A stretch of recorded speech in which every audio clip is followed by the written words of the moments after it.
Olá pessoal, estamos aqui para o material da segunda semana do Garateia ISS e hoje o material ele vai trazer um pouquinho para vocês sobre como trabalhar a metodologia científica com os alunos e quais são as restrições que o invólucro que a gente manda o experimento para a estação espacial representa.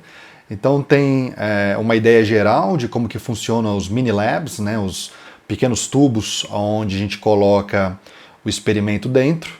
É interessante frisar que o tubo tem configurações diferentes, então a gente tem algumas presilhas que a gente consegue separar o tubo até em 3 cavidades, e isso permite uma variedade muito grande de experimentos que pode ser conduzido aí na Estação Espacial Internacional.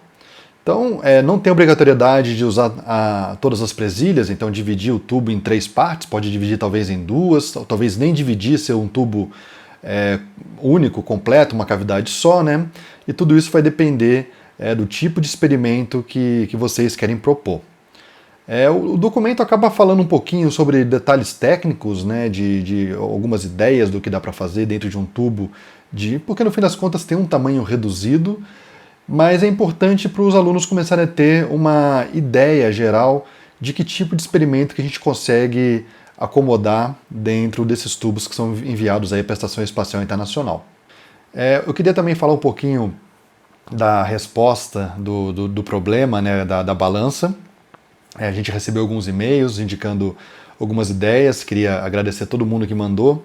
Não era uma obrigatoriedade, mandava quem queria, era uma coisa a mais para a gente ver como é que estava a linha de raciocínio dos alunos, e a gente recebeu algumas respostas interessantes. Então, antes de começar, queria relembrar para vocês qual que era o problema. Então a gente tinha uma balança no nível do mar, e aí vamos imaginar que eu subisse em cima e eu pesava ali 100 quilos, e eu queria saber se no topo do Monte Everest, a 8.700 metros, qual que seria o peso ali, e se eu tivesse, por exemplo, na altura da estação espacial, então imaginando que o Monte Everest cresceu de tamanho e chegou ali a 400 quilômetros, qual que seria o peso? E aí, por último, comparar como que seria essa medição dentro do módulo aí da Estação Espacial Internacional.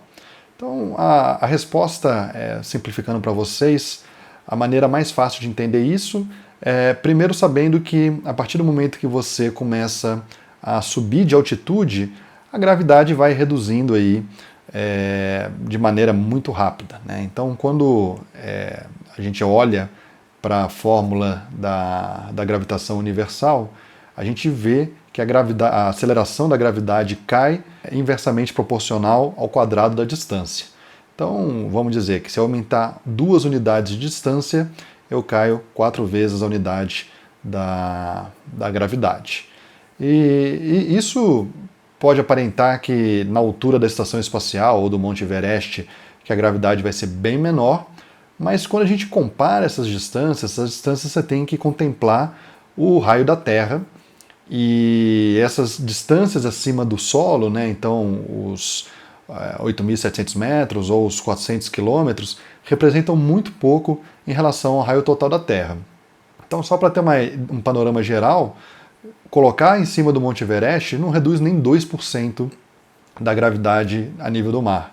E se você coloca lá na estação espacial, reduz em torno de 10%. Então isso por si só não seria suficiente para criar o ambiente de microgravidade. O ambiente de microgravidade, na verdade, acontece pela situação que se encontra dentro da Estação Espacial Internacional, que é uma situação de queda livre. Então a gente até colocou isso no texto da primeira semana, a gente consegue ter um jeito bom de exemplificar, que é a ideia da bala do canhão. Então vamos imaginar que você tem uma torre bem alta aí para ter uma interferência menor da atmosfera e não ter nada na frente, e eu começo a disparar algumas balas de canhão. Então primeiro eu dou um primeiro disparo e vejo aquela bala cair depois de alguns quilômetros na Terra. Se eu aumento um pouco a energia que eu coloquei nessa bala, o próximo tiro que eu dou, ele vai um pouco mais distante do que o primeiro. E aí eu vou criando cada vez mais esforço, colocando mais energia nessa bala, até o ponto de que vai chegar no momento que toda vez que eu der um tiro, ele vai sempre alcançar a borda do planeta. Ele vai conseguir ir longe o suficiente para não cair nunca no solo. E ele vai estar sempre nesse movimento orbital em torno da Terra, obviamente passando pelo ponto de disparo, mas ele continua ali orbitando em relação à Terra. E aí a sensação que essa bala tem é que ela está numa queda livre constante, só que essa queda nunca encontra o chão, nunca encontra o solo, porque está sempre chegando aí na quina do mundo, assim vamos dizer. Tem um outro exemplo bom que a gente gosta de dar, que é a ideia, por exemplo, se você estiver num elevador, e aí de repente o elevador ele começa a descer, e aí você corta o cabo, ele despenca. A partir do momento que ele despenca, a pessoa que está dentro do elevador começa ali a sentir aquela situação que parece que está flutuando, né? Que é a situação da queda livre. Então, imaginando que um elevador que tivesse um fosso que durasse para sempre, tivesse sempre caindo, despencando e nunca alcançasse o chão, essa sensação de queda livre ia acabar parecendo que não existiria gravidade. E é isso que acontece na Estação Espacial Internacional. Então vocês conseguem imaginar que a Estação Espacial está numa velocidade de órbita muito alta, ao ponto que ela nunca consegue impactar o chão, é como se fosse a bala de canhão com muita energia, e ela fica ali orbitando em torno da Terra, mas na verdade as coisas que estão lá dentro é como se estivessem caindo o tempo inteiro, como se estivesse caindo esse cabo cortado no elevador, e as coisas na verdade todas flutuam porque todas estão caindo ao mesmo tempo. Então não é que não existe gravidade.